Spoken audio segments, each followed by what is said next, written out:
You're standing on the open savanna 2 million years ago, and a lion has just noticed you. You have no claws, no fangs, no fur to speak of. You're slower than almost every four-legged animal around you, and if this turns into a straight sprint, you lose.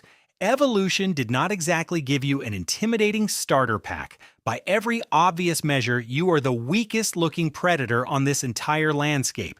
And yet, that weak-looking primate was already developing something that would eventually make it more dangerous than almost anything around it. By the end of this, you'll understand why a zebra today is more afraid of the sound of your voice than it is of an actual lion. Here's the first reason why. You can throw something, and nothing else on Earth can do it the way you can. In 2013, a Harvard researcher named Neil Roach published a study in the journal Nature that finally explained something Charles Darwin had noticed, but never solved: how humans became such devastatingly good throwers. Roach filmed college baseball pitchers with motion capture cameras and found that our shoulders act like a slingshot. 3 specific changes in our upper body, a wider waist, lower set shoulders, and a twisted upper arm bone, let us stretch our shoulder ligaments like elastic bands during a throw. We store energy and then release it all at once in what Roach's team measured as the single fastest motion the human body can produce. Chimpanzees are dramatically stronger than we are, but when it comes to throwing fast and accurately, humans are in a completely different league. Apparently, our evolutionary response to not having claws was simply to throw the sharp thing instead.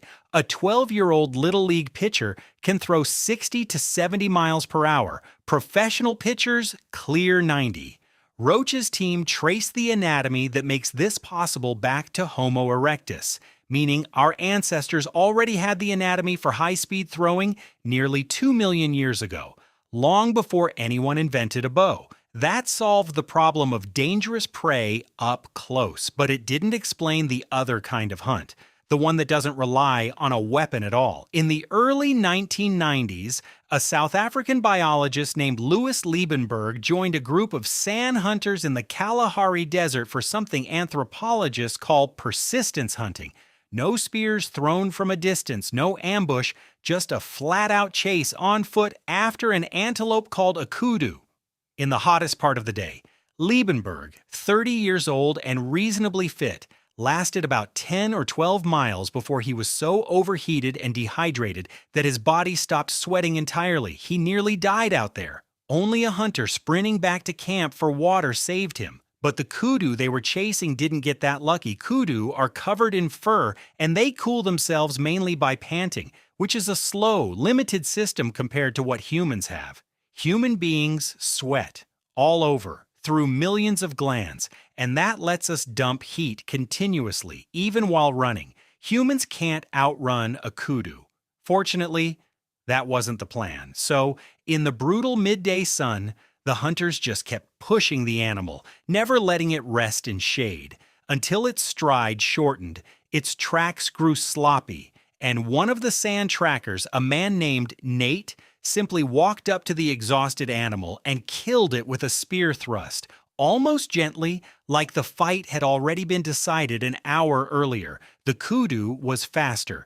The problem was that the human was considerably more annoying. What we can do is outsuffer one and turn our own body heat into the weapon that finally kills it. So you've got a species that throws better than anything alive and can run its prey into heat stroke on command. Scale that up across tens of thousands of years, and you get something researchers didn't fully quantify until shockingly recently. In 2015, ecologist Chris Darramont at the University of Victoria led a study published in the journal Science, comparing how humans hunt versus how other predators on the planet hunt. The results were stark enough that his team gave humanity a new label: super predator.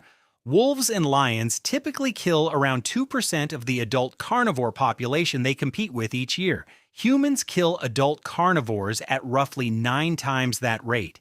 In the ocean, natural predators take about 1% of adult fish biomass annually. Humans take around 14%, 14 times higher. And here's the detail that actually separates us from other hunters. many natural predators disproportionately take vulnerable individuals, while humans often target large, reproductively valuable adults, the kind of individuals many other predators are less likely to target. In other words, while most predators looked for the easiest meal available, humans occasionally looked at the biggest, most dangerous animal on the continent, and apparently took that as a challenge. Darrimont described our killing technology as wickedly efficient. No other species in the history of this planet has hunted quite like us. Darrimont's study looked at modern humans, but our unusual relationship with large prey goes much further back. Around the world, on nearly every continent, a strange pattern shows up in the fossil record.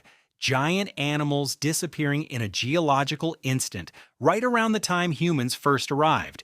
Woolly mammoths and saber-toothed cats in North America, giant ground sloths and car-sized armadillo relatives in South America, 7-foot flightless birds, and rhino-sized wombats in Australia.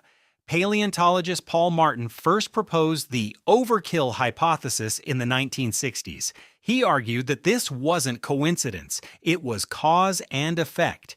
Wherever a new group of spear-throwing, heat-hunting humans showed up, the largest animals on that continent had never evolved any instinct to be afraid of an upright, hairless ape, and paid for it within centuries. It's still a genuinely debated idea. Some researchers argue shifting climate deserves equal or even greater blame. And the truth was likely some tangled combination of both. Whatever the exact balance between hunting and climate, human arrival repeatedly overlaps with major ecological changes that are still debated today. But here's what isn't debated. In 2023, ecologist Liana Zanet and her team hid speakers and cameras at 21 waterholes across South Africa's Greater Kruger National Park, home to one of the largest lion populations left on the planet. Then they played recordings to the animals that came to drink. Some nights, it was lions, growling and snarling at conversational volume.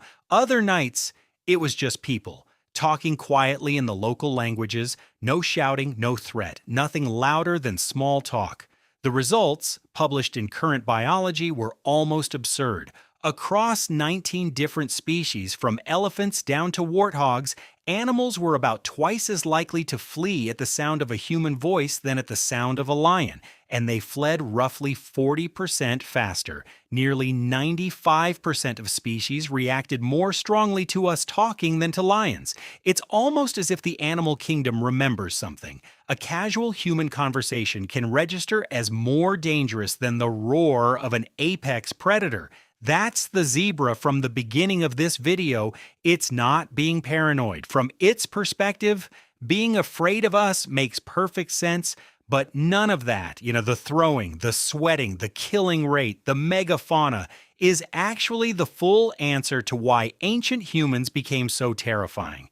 A lion is born with roughly the same claws, the same speed, the same hunting instincts its ancestors had 10,000 years earlier. Humans discovered something much more dangerous. Updates. One generation figures something out. The next generation doesn't have to start over. One hunter notices that a fire-hardened spear tip flies straighter and teaches it to his son. His son notices that hunting in a coordinated group driving prey toward hidden partners works better than hunting alone, and passes that down too. Every generation didn't just inherit a body built for throwing and endurance, it inherited every trick, every fix, every hard-won lesson the generation before it had already paid for.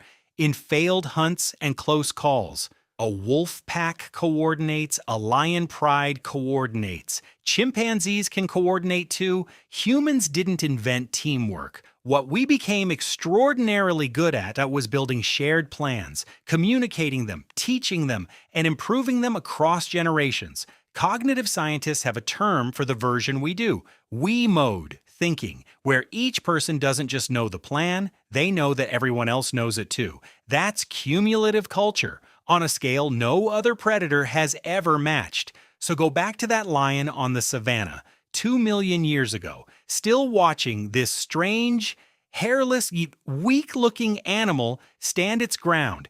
It doesn't know what it's really looking at. It's not looking at claws or speed or fangs. It's looking at the beginning of something no predator on Earth had ever had to face before. A hunter that gets better generation after generation of forever. And somewhere down the line, every prey animal on the planet would learn the same lesson that lion is only just starting to figure out.